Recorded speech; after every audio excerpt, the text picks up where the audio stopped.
তো আমরা এই যে রুমে এন্টার করলাম। 3 রাত্রি 4 দিনের জন্য আমাদের দুজনের রুম ভাড়া ছিল 3,500 টাকা, মানে এক এক দিনের 1150 করে।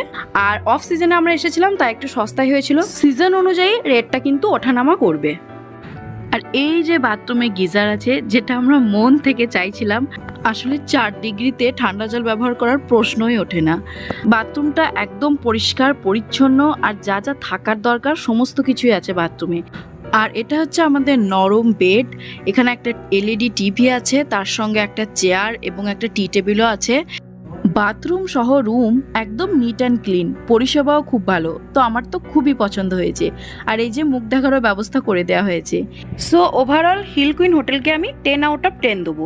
And thanks to my husband হোটেলটা চুজ করার জন্য। এই জিনিসটা বেশ ভালো ছিল, কাপড় রাখার শেপ। এটা এখানে অনেক কিছুই রাখা যাবে, শুধু কাপড় নয়, ব্যাগ, কাপড়, অনেক কিছু।